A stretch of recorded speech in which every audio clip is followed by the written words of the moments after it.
Today in Parliament is a really important day. This is the moment at which we're beginning to get news of the likely deal between the UK and the EU on how we leave the European Union. I want to try and quickly explain what I think will happen from here and why it matters. And of course the key thing is getting this deal on the withdrawal agreement. It's not the end of everything. There's plenty more that will need to be negotiated over the years.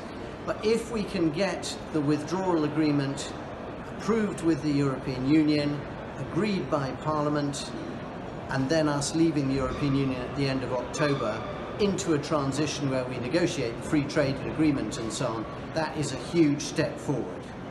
Now, my position on this has always been absolutely consistent. I've continued to say that after the referendum we should respect the result and implement leaving the EU, but doing it in a sensible way with a proper deal. Trying to achieve last night, and what I'll go on achieving in the Queen's speech after a general election, if we're re-elected as a government, is to give everybody the chance to vote for a deal. And if this government is unable to achieve one, then to resurrect the previous deal, which I thought was a good one, and give us the chance to vote on that before we slide automatically to the default of leaving without a deal.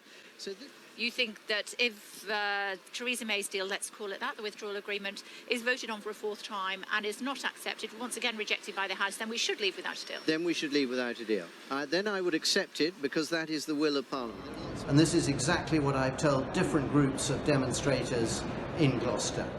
I regarded it then, and I regard it now, as my duty to respect that result, and every Conservative and Labour MP, that's about 86% of the House of Commons, were elected on manifestos that promised to respect the result of the referendum.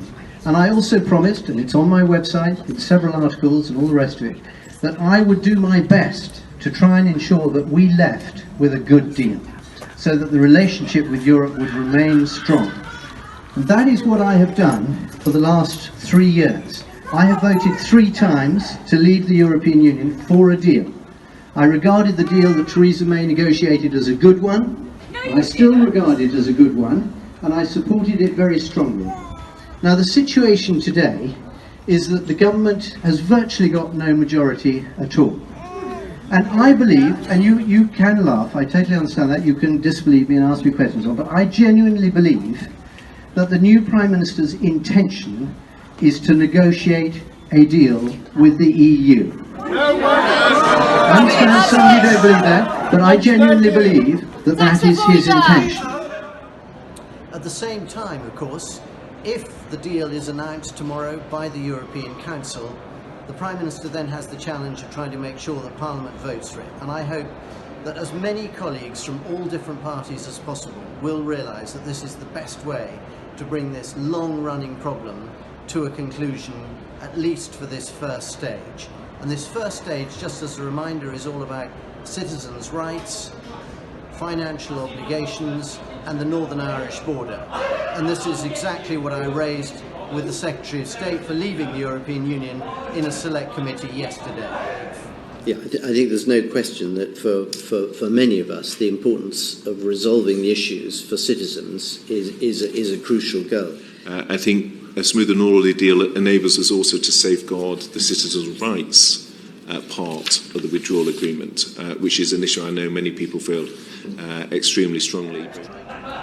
At the end of all this, of course, it is only the first stage.